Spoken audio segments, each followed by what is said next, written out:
Hello and welcome back to the Masonic Roundtable, a weekly program where Masons from around the world get together to talk about Masonic news and opinions in a friendly and social manner. The standard disclaimer applies. The thoughts and opinions expressed here are solely the opinions of the participants and do not represent any Grand Lodge statements or positions. Make sure you keep your conversations open for the public and on the level. To interact with us, send questions and comments to our Twitter page at Mason Roundtable or on the Facebook event page for episode 181, The Senior Warden. As for me, I'm John Ruark, past master of the Patriot Lodge, number 1957 in Fairfax, Virginia, and newly outed past high priest, the immediate past high priest of Loudon Chapter 55. / incoming scribe. Yes. As soon as I got dealt, as they pulled me back in. He wasn't French, but it was the closest I could do right now. Getting off of my bad accents, we're going to transition to Mike the intern. Welcome, Mike. Hello, I'm Mike Hambrecht of Village Lodge, number 274, out of Burton, Ohio, junior warden and lodge education, or junior steward and lodge education officer. Very nice. Thanks for joining us, Mike. Yeah, trying to give myself a promotion. Grand, awesome guy. Thanks, Mike. Jason Richards. Hey, everybody. Jason Richards here, Worshipful Master, still, of Acacia Lodge number 16 in Clifton, Virginia, and member of the Colonial Lodge number 1821 in Washington, D.C. And rocking the blue blazer. I like it. Yeah, with the TMR t-shirt. Wow. Just roll your sleeves up and you're like almost ready for Miami Vice. It's derelict. It looks good. And joining us via cell phone, Juan Sepulveda. Hello, good evening from windy Kissimmee, Florida. Your sovereign, high, imperial, most worshipful internet Mason, Juan Sepulveda. Incorporated LLC. Yes. LLC WWW. From Orange Blossom Lodge and host of the Winding Stairs Freemasonry Podcast. Good evening, brothers. Yep. So, Juan, let's transition right into your update. Why are you on your cell phone tonight? Why is my hair on point, you ask? Yes. Well, I'm on the cell phone. I have no internet connection right now. We were lucky enough to have internet connection earlier today, but I have nothing right now. We didn't have electric for about 2 days, but it felt like 2 years. Florida summer with no AC is not fun. But we're very fortunate. We went through Hurricane Irma. The path put it right over us. So we were hit like pretty much smack in the middle by it. But by the time it got to us, it wasn't a Category 4 as it was when it entered land in Florida. So it was strong winds. We had very little damage, but damage nonetheless. So we're going to have to do some work for the next few weeks or so. We're safe, sound, healthy, happy. We got a chance to play board games with the kids, tell stories, reminisce on old hurricane records from Puerto Rico. But very fortunate that we're safe and sound. And I wanted to take a minute to say thank you to all the brothers from all over the country and the world that have been sending messages, hoping that I was fine. And I've never felt as much support before a hurricane as this time. So I really appreciate your thoughts and prayers. Yeah. Again, I'm glad you took a couple minutes out of your non-internet life right now. I don't know what you do when there's no internet. I mean, there's needs somewhere in there. Funny thing is this hurricane, it just really made me reflect how dependent we've become on electricity and the internet. It's like we didn't know what to do with ourselves. I remember you guys were stuck at one point during some winter storm, and you didn't have electric and you didn't have internet. And I remember us talking about it, but it's dumb how dependent we become on this kind of stuff. So, but anyway, I just wanted to jump in and say, good evening to everybody. Hello, and thank you for the support. We still have, like I said, we're fortunate. There's a lodge nearby that got hit by a tornado and it's just destroyed. I'll share more information with you, brothers, later on about it. But very fortunately, we're good. So I wish you a good show. I'll be watching as long as my internet allows me. But Good. All right. Well, again, hope that you and your family continue to be safe, and make sure that you do the best you can to help out all those around you. Absolutely. Thank you, brothers. Thank you, Juan. All right. So let's see. Up in Masonic news, this has been a busy week Masonically for me.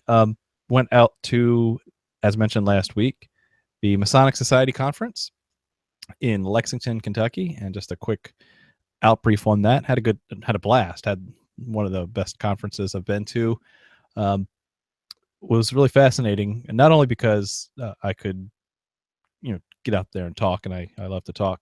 So that was fun to give everyone an update on some of the Masonic statistics, and you'll be seeing that soon on this channel. So I finally had my presentation put together in a concise format. So the plan is to roll that out as maybe a special episode here. So stay tuned to this channel as I put that together offline. It's a little bit too long to be one of our episodes, but it'll be like a bonus episode. But I have some really interesting findings that I can't wait to share with you guys. On top of that, I had a blast running into a lot of other Masonic celebrities. We steal from his blog quite a bit. I actually got to hang out and chat with Chris Hodap. Also got to see Andrew Hammer, Oscar Aline, Patrick Craddock, Tom Jackson. Just it was really kind of fun just to hang out with these guys. So they all put their pants on one leg at a time as well. But it was really good catching up with each of them because of their perspective of Masonry. Oscar does it better than you do, though. Yes, he does, because he wears a bow tie and I don't. But yeah, so if you ever get a chance to get to the Masonic Society Conference, they focus on quality, right? They're the they mentioned observant Masonry quite a bit, and I'm not saying that they're full on traditional observant or anything like the MRF, the Masonic Restoration Foundation, but they but they're certainly trying to get back to observant Masonry, I guess is the best term that they've been using all weekend. And had a great festive board. Got to meet lots of great brothers from Canada, from Kentucky, from all around. Really, it was an interesting society conference. So if you can, I'm sure that they've been doing it. I think this is like their third or fourth annual. They're going to correct me, I'm sure, but go check that out next year, because you won't want to miss it. It was definitely worth the trip. And look, we have a latecomer here, Robert Johnson. Are you ready to introduce yourself? Sure. RJ, Waukegan Lodge number 78, Waukegan, Illinois. Past master, current sitting secretary. Sorry for being late. That's it. $10 to the Masonic Home Fund. We don't have Masonic homes anymore, but maybe the Hurricane Relief Fund or something. That works, right? Go. The MSA&A. Okay. On your word, right? You all heard it. There you go. Wait, it's my left hand. Masons don't have left hands. That's right. Right hand. Right hand lodge. The other thing I wanted to bring up for Masonic news this week was kind of an anecdote, something that happened to me personally, and so it's kind of a little story about how it relates to Hurricane Irma as well, and the relief that has been going on with this effort. So while I was out in Kentucky, my wife's grandparents had to evacuate the Gulf side of Florida, and not knowing what to do, and everything else was kind of all their plans A and plans B were already booked or were in the path of the hurricane anyway. They decided to go north, and in the process of going north, they were going north out of Florida into Georgia, and getting to the end of kind of where their length of driving could hold them, right? They weren't going to drive straight all the way up the East Coast without stopping, so they had to find a place to rest. Meanwhile, they were on the cell phone talking with my wife, with me, my mother-in-law, trying to all get on the internet in different states and try to find hotels that are available or that have any openings at all on Saturday night in Georgia. And everything up and down Interstate 95 was completely sold out. And we don't know what to do because there's really, part of Georgia was actually already evacuated or under, kind of a curfew for this tropical storm warning coming in. So we didn't know what to do. And here I am at a Masonic conference going, hey, I wonder if maybe there's a Masonic lodge near where they're passing through that can offer some relief or assistance. And as we're talking to them on the cell phone, they said, we're coming up on Brunswick, Georgia. It's kind of the next exit or the next town. And I quickly go on the internet, try to find the Brunswick Masonic Lodge in Georgia, and come across their Facebook page. And the very first post of the Brunswick Masonic Lodge is, brothers, if you need help and assistance regarding the hurricane, here are cell phone numbers of every single brother who's coordinating this relief effort. And they had their act together. So I was just going right down the line, calling cell phone number after cell phone number. Got a hold of a couple of brothers there and explained the situation, how my relatives were passing through and they needed a place to crash. Nothing was available. And they said, we'll call you right back. We got your cell phone number. We have some options. Within 10 minutes, they called back and said, well, we've opened up the lodge. So if they have nowhere else to go, we've got the lodge ready and open for them to stay the night. There is at least roof over their head, but we're still working some other angles as well. Called me back 10 minutes after that and said, actually, we just found out one of the brothers has opened up 2 beds in his house for your family. And that was all within 20 minutes of asking.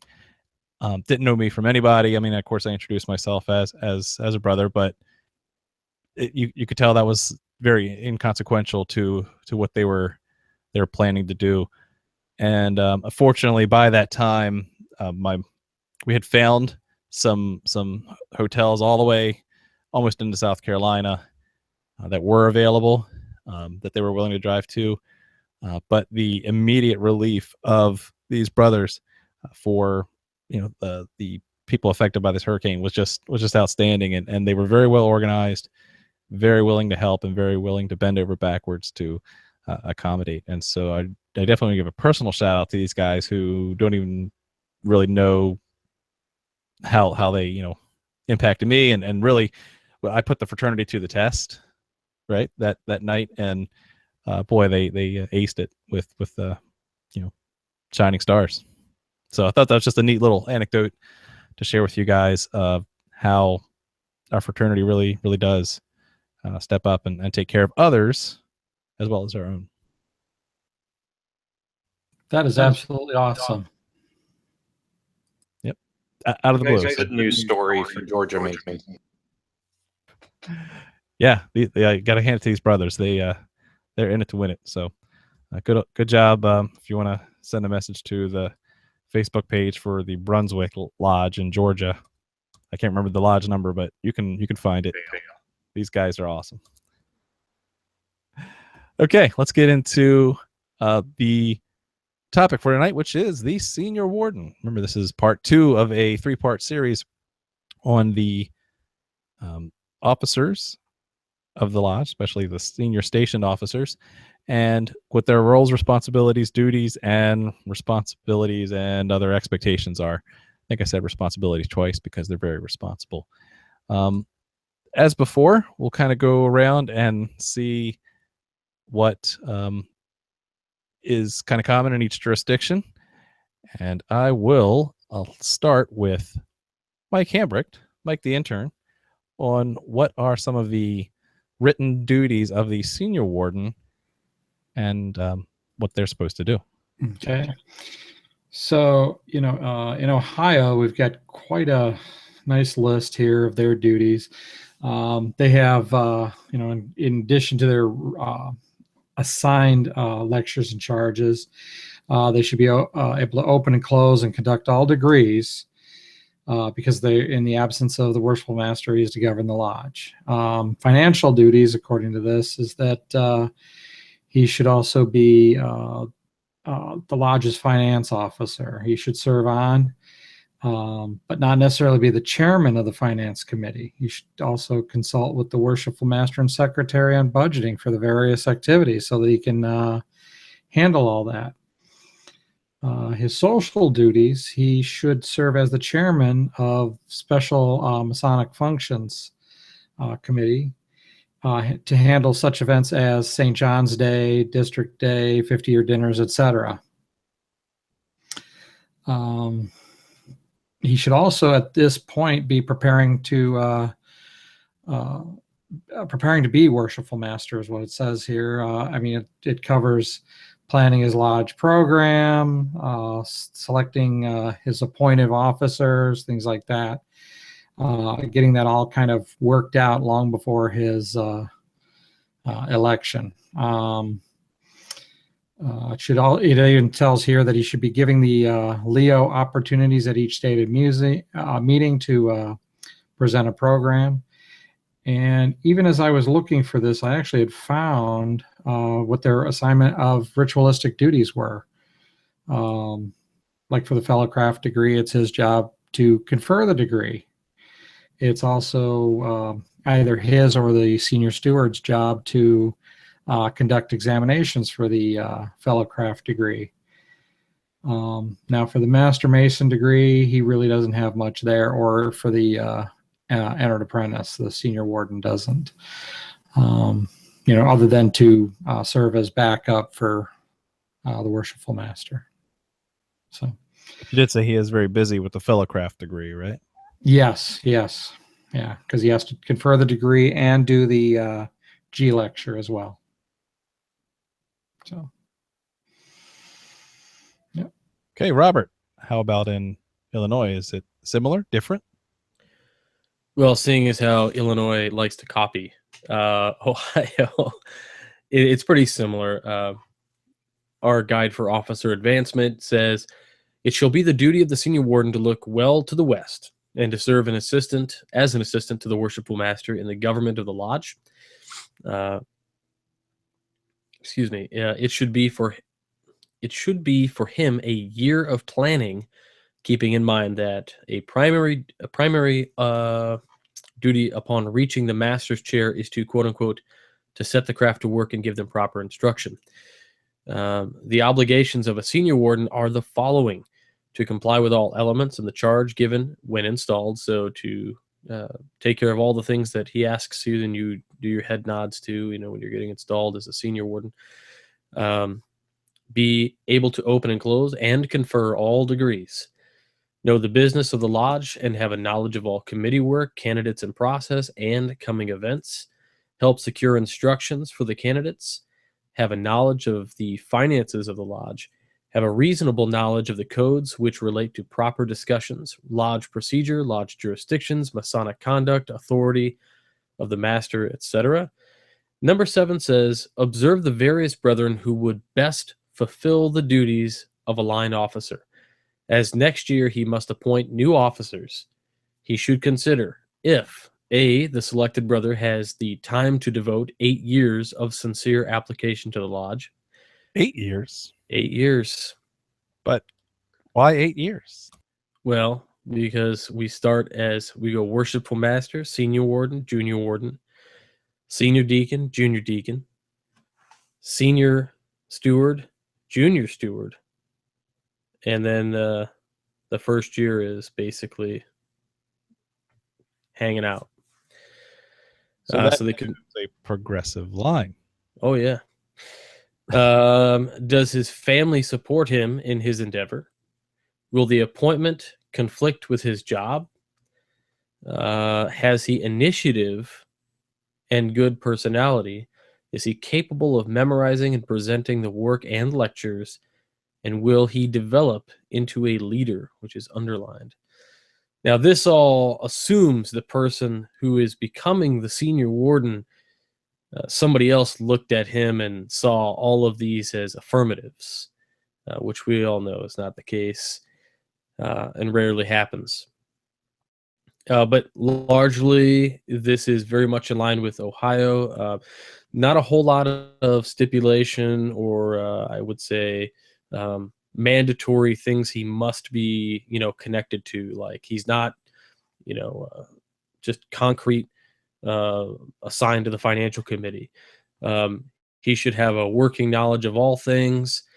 Illinois is just kind of that way. I think the way the dynamic of the lodges run, they really run with this idea of the 3 executive officers kind of handle things together, and they really let lodges handle their own business and their own customs and all that. So that's the duty here in Illinois as it stands. Yeah, I'm really kind of shocked a little bit because listening to Mike the intern and listening to you mentioned some of the other things that are written down from your Grand Lodges. In Virginia, we don't have things explicitly written out, such as what are the financial duties of the senior warden. We don't have anything about specific things that the senior warden should be chairing. And the last section about willingness, family, commitment, job commitment, and is he a leader? That's just awesome to see written down as guidelines. Well, I mean, it might be awesome, John, but you are taking, like, have you seen Indiana Jones and the Last Crusade? You know, when he's like the leap of faith, you're making a leap of faith that anybody reads. I mean, that people actually pay attention and follow directions. Yeah, because they don't read. Nobody reads. Yep. Flat out. They just don't do it, and you could put it in their hand and they don't read it.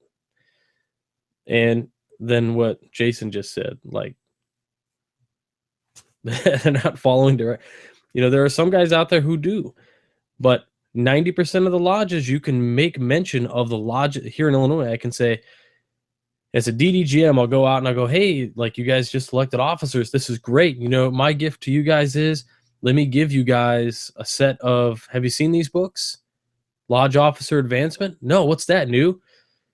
No, it's been around since the 70s. My gift to you is I purchased, a bunch of them. So let me give all of your officers a set, on me. Please read these. And they're reading them like, oh my God, this is great information. Where's this been?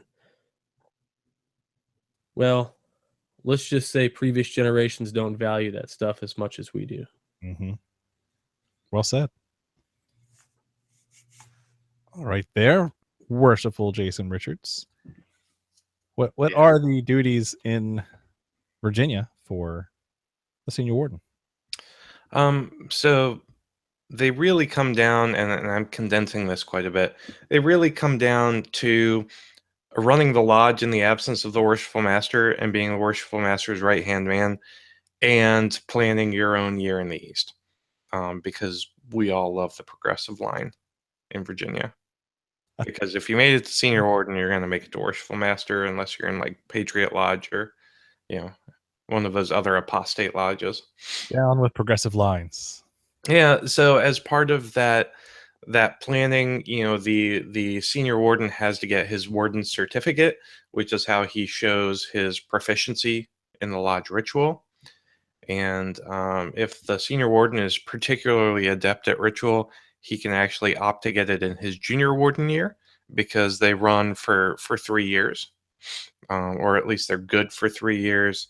From the Grand Lodge of Virginia, warden's primer. Senior wardens are supposed to develop their master's theme. They're supposed to chair the audit committee that goes over the books, although that's more of a recommendation and not necessarily something specific. They need to appoint their officers for the next year and come up with their officer slate, come up with their plans for their installation, and that's I mean, that's pretty much the big stuff. Yeah, I'll agree. Another checklist I found on the Grand Lodge of Virginia website really goes into a lot of the similar things that we talked about as far as the expectations to meet with your Grand Lodge equivalents, meet with your district equivalents, meet with the district deputy grandmaster select, the incoming district deputy grandmaster for the next year, which will be during your year, assuming progressive lines. So there's a lot of coordinating, meeting, getting out there, starting to get your face out there so people know who you are, especially when they'll see you next year in the East, that they're not who's this guy. And of course, all of the district events and regional events like our leadership conference, the grand annual communication, got to go to those, and any other ritual schools and that kind of stuff. One thing I found kind of interesting too, we have a in one of the other checklists I see here is, why don't you go ahead and review the requirements for the Hillman Award in the Grand Lodge of Virginia. We have the James Noah Hillman Award, named after James Noah Hillman, which encourages lodges to do a lot of traveling and to have good education programs and make sure that their officers are learning ritual and then the like. So it's kind of a checklist, and if you can, it's a lot of hoops to jump through. It's a lot of hoops to jump through. People are proud when they get it. To make sure that if you're doing the right things as a lodge in the first place, it's pretty easy to get, right? Because you have active membership, you're doing all the right things. But if you're struggling as a lodge, it does give you a target to go to. So I found it interesting that they were suggesting to not the worshipful master, but the incoming master, right? The senior warden.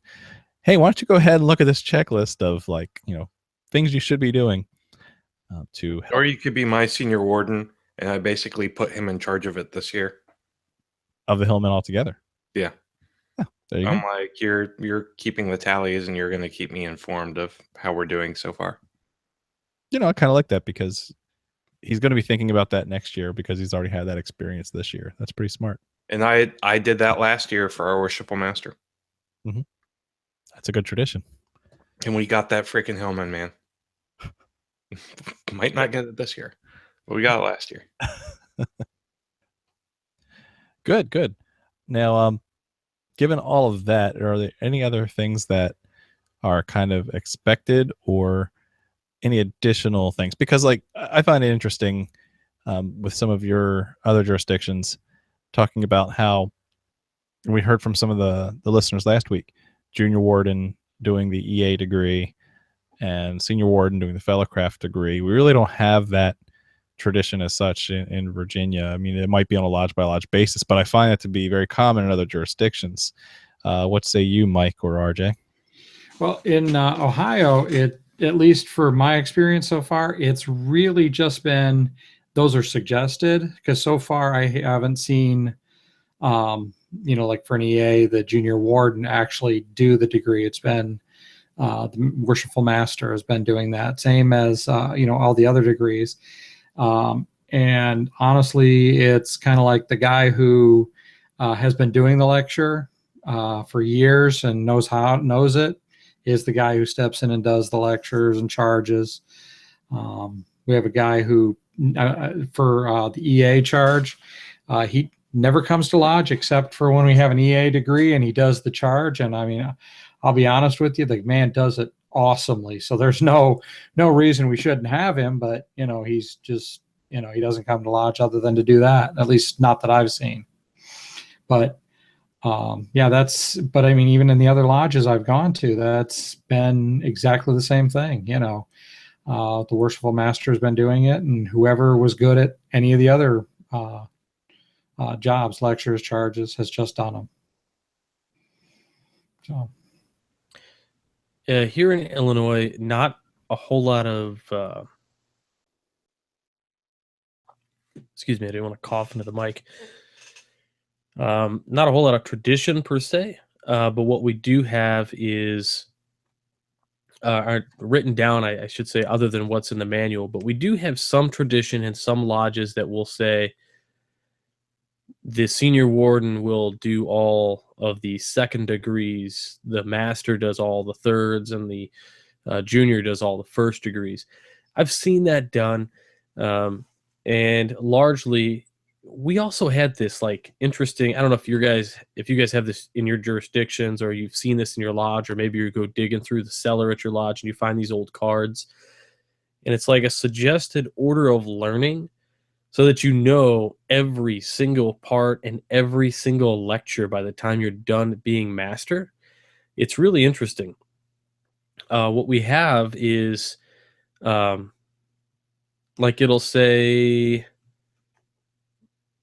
you learn the senior deacon's lecture the year before you become senior deacon, and so on and so forth. You kind of build all these things up. But then at a point, you have, like, you're supposed to have everything on your belt, and you just don't, because the guys don't learn it all. And what we end up with is very much what Mike is talking about, where the same guys do this stuff over and over and over again. Like, I get called out to do the senior deacon lecture all the time in different areas. So sometimes I'm traveling 60 miles to go do like a lecture, that takes me 25, 30 minutes. Something I did develop as a senior warden during my year then, to help track this kind of stuff. I'll kind of show you. I turned it into something for our district, actually. Let's see here. Let me start this screen share. And if I go to it, I have this. This is our district website, and I call it the fill apart. So guys can come in here. I built just an Excel. So if they need to fill a part for the entered apprentice degree, they can click that, and then they can see these are the different parts. Well, we need the explanatory, and here are the guys who can do it, and their lodge and phone number is then, on the other side. Then they can clear the filters. And these guys are dudes from all over the district who have agreed that they'll come out and do that for us when somebody reaches out. But it is something that is helpful as a senior warden. If you are the senior warden and your lodge says, hey, you should be in charge of the slate and you got to know who does what. If you're listening out there and you want something like that, you want an Excel sheet that'll filter it like that for you, shoot me an email. I'd be more than happy to. I just need the names and the parts that they do, and I'll fill it out for you. But it's just another one of those cool things that you can do to help yourself out as a senior warden if you need.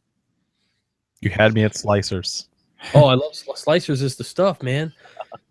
I'm actually working on a project right now, and I'm probably going to need somebody's help at some point, but I am independently compiling all the lodges in America, and you'll be able to, from your phone, click a lodge, click a Grand Lodge, click a city, and boom, there's all the lodges and their info. It's going to be amazing. Nice. Yeah, I can't wait for that, and you can count me in on that. Oh, I know. You're the other data king. That sounds awesome. All right. Is there anything else we want to add? Because I think we can probably go over to social media soon. But what I was going to say real quick is, RJ, when I went to our chapter officers education a couple weeks ago, they were presenting something very similar to yours. Not as good as yours, but very similar. It was odd because I've been to the some of the Masonic trainings, but never have seen any of that. But yet the chapter had it. So it is funny that like small tools like that, and like you could write a program to do this really, and there are programs out there, and there are companies and Masonic companies that do all that stuff. But if you're just looking for something easy, just build a slicer tool and just a database. Super, super simple. You can do it in 20 minutes.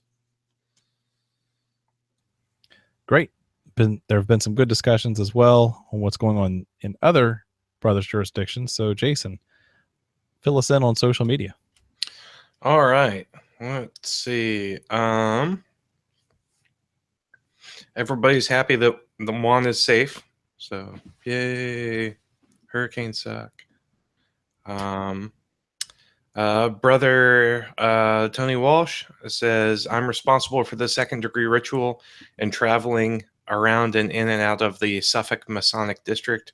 In New York, we have something called the Road to the East program, which we must complete, as well as the 24-inch gauge program. That is pretty much your final class to earn your social Masonic proficiency in order to assume the chair of the East. Hold on a second. Did you say social proficiency? To earn your social Masonic proficiency. That's intriguing. I know it's going to be hard to go back and forth, but if you could put some more information about that, I'd be grateful.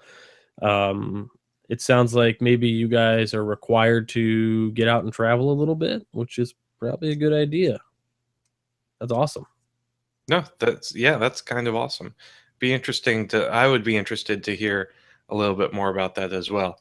Brother Eric Konahia, our friend from DC, Prince Hall, says he's actually in this seat now. I'm very much looking forward to going to his installation as master. I was told that I would be spending this year planning. I spent this year supporting from the front. Good thing is I'm a proactive thinker and started thinking and planning last year while I was in the South.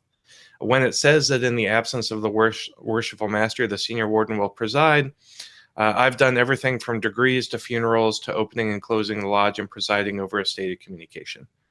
So Brother Eric has definitely been busy. I mean, that brings up a good point too, that even though we kind of expect the senior warden to be ready to fill in at any time, that is part of the senior warden's duties to act on behalf of the master when the master is not available. In this case, it could be a lot, right? We've had many examples I can think of masters being out, on some sort of, critical health condition, masters dying in office, so that you really can't just wing it, because there may be an opportunity that you'll be acting as master for even most of your senior warden years. If the master is indisposed, whether or not it's his own damn fault, if you're the senior warden, the brethren are going to look to you to fill that slot. Yeah, I almost wonder, have you guys ever heard of a master basically behind the scenes saying, this is your show. I did all this for 6 years, 7 years. My job is to sit up there and just make a decision. You guys do everything. I would call Have you ever heard of that kind of poor leadership? But I mean, John and I both know of instances where, for one reason or another, the worshipful master basically went MIA for over half the year. And I've seen that. I've seen that a couple times myself. I mean, we both also know of an instance where a sitting worshipful master died while in office. Oh man! Wow. Yep. Also, if you're the senior warden, you should be ready to assume the East at any time anyway. I made my senior warden preside over our April stated because it fell on the night of my wife's birthday. Good on you. Well, cool. Yep. What about step up nights? Do you guys do those too? Where once a year, maybe toward the end of your term, you all let everybody move up a chair? Our November stated will be step up night. That's cool. Yeah, we just had one of those a couple weeks ago. We typically have them at Waukegan. We missed it this year. We just got really busy with stuff. John, what about in the Patriot Lodge, where it's an academic and you guys don't have progressive lines? Do you guys have a step up night, or do you guys just have scramble? Yeah, we always scramble. So there's that. No, it doesn't make much sense you can do it because we do try to keep, at least our senior officers pretty stable, that they know what they're getting into. It's not a 8-year commitment you mentioned earlier, but it is like a 3-year commitment in Patriot Lodge that, once you get to be a junior warden, we kind of expect you to be there for that little mini ride. But similarly, that the step up nights, my advice to anyone listening is that the step up nights themselves are not the educational program. It's a way to get the brothers practice in their ritual, but you should also have an educational program as well. Just my 2 cents. Of course. And I have a quick correction. That wasn't a couple weeks ago. It was actually a couple months ago, but that was because we went dark. So that's where my misconception was. Yeah, Ohio is weird like that. Guys going dark in the summer. It's almost like you're trying to be the Patriot Lodge in Virginia or something. Yeah, I don't really like it. I wish we didn't go dark. We have something very similar here in Illinois. The Grand Lodge Code is that we are to have 12 meetings a year, and you are allowed to go 2 months dark, provided they are in a row, any 2 months. So we do have, like, in the summer months, there are a lot of lodges who do go dark, and that is assumed because of the farming. But like my lodge still meets like 48 times a year. So yeah, to my knowledge, other than the Prince Hall lodges that don't go dark in the summer, there's only one lodge I'm aware of in Ohio that doesn't go dark, and that is the Arts and Sciences Lodge down around Columbus.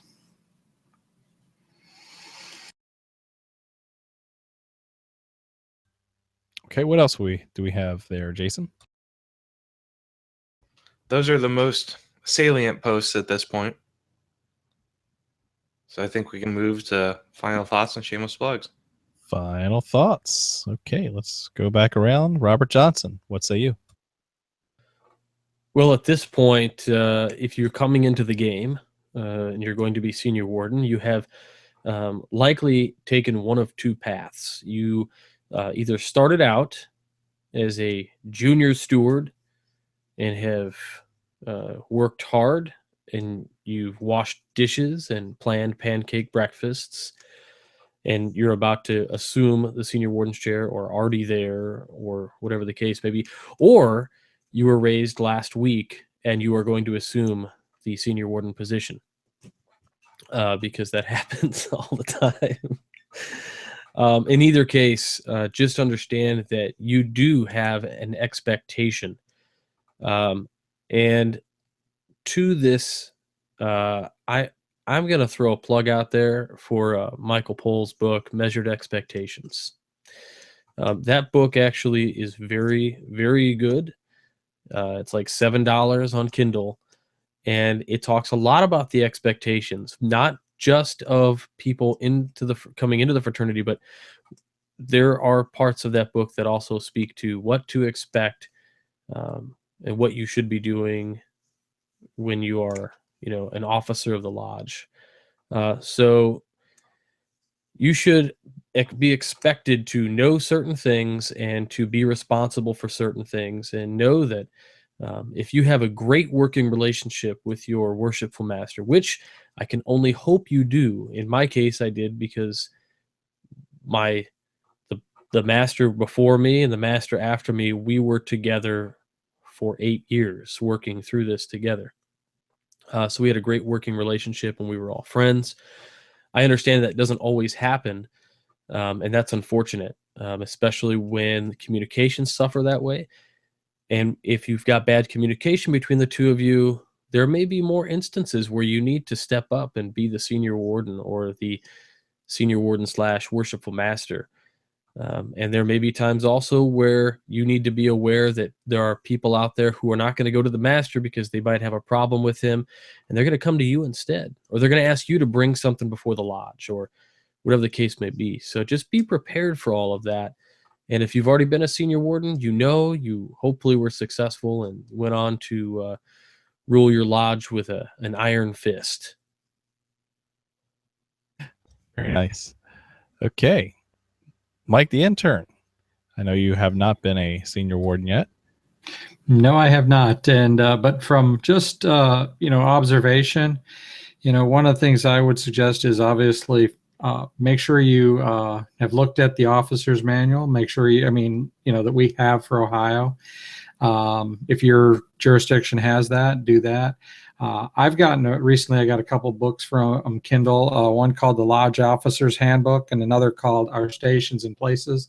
I think they're both pretty good on descriptions of the jobs for each of the along the same lines as the officer's manual. The other thing is, if you're going through the line, think 2 chairs ahead. Because, I mean, obviously, you know, if you step in at junior steward and the senior steward's not there, I mean, even if it's the first night you're a junior steward, you're senior steward that first night, really. You know, so you need to be thinking 2-3 chairs ahead of where you're at. So That's really good advice. Yeah, I mean, because everyone says, you know, be ready for the chair ahead of you, but thinking 2 chairs ahead will doubly ensure that you are prepared. I just have a quick injection here. Brother Nicholas Lane sent me the requirements. He's the guy from Castle Island Virtual Lodge, if you guys don't remember. He just sent me like their requirements. And so really quickly, their senior warden year just says it's got 5 things. It says learn the worshipful master degree mechanics, study and refresh obligations in all degrees, review the most up-to-date versions of the Grand Lodge, Constitution and bylaws, review requirements for memorial services, and 5, firm up all chairs are filled for the following year. So that's pretty interesting. It's just one page for their entire Lodge officer learning curve. It's called a suggested timeline for officer preparation for the Grand Lodge Resource Committee's archives. Circa 2012. That's cool. Thanks, Nicholas. Okay, Jason Richards. All right. Being senior warden, you are your master's right-hand man, and you need to be there for him, no matter what. And I think that's the most important thing you can do your senior year, outside of perhaps prepping for the next year. Even then, you should have begun prepping for your year in the East back in like your senior deacon year. But that's neither here nor there. I started preparing mid to late senior deacon year. Like I had a Google Doc going. John helped me formulate a little bit of it, and almost none of the things that I had actually prepped for and outlined actually happened or ended up happening. But you never know when you're senior warden whether or not you'll get called on to fill in for the master or do odds and ends, etc. So be prepared. It's almost just like being in the East, or could be exactly like being in the East, depending on how reliable your master is. So, thanks for watching, guys. We'll see you next week. Woohoo! Guess what's next week? Pancake breakfasts. Can't get. And all right, Mike the intern reminded me that I did need to give a shout out to Brother Dave Bacon, that's out in Ohio, Masonic tattoo artist and lecturer extraordinaire. He, Mike the intern, and I had a wonderful night last week at Acacia's September Stated, which is really the last meeting over which I'll be presiding. Dave did a wonderful presentation on perspective and how perspective colors our interpretation of symbols. And it was incredible. It was just, he talked for an hour, but I could have listened to another 2 or 3 hours of it. It was an interactive discussion. Every single person in the lodge was engaged, and we did something that's never happened before, at least as far as I'm aware, which is we went across the street and kept talking about the educational program until midnight. And that was really special, and that was really great. And this really is my last big educational program for the year, outside of the lecture I'm going to give in December. So it's it was really great. Had a fantastic time.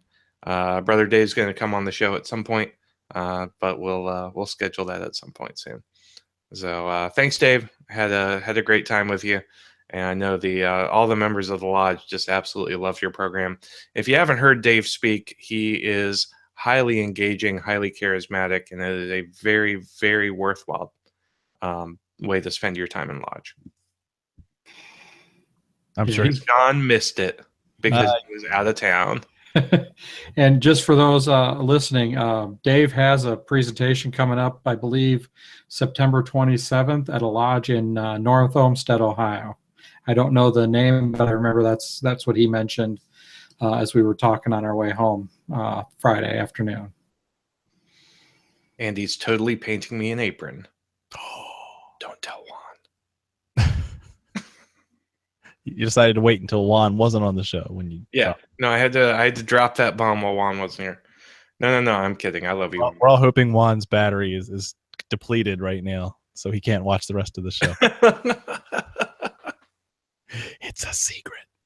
Shh. He'll be on any moment now. Hey. Okay, let's see. John's final thoughts.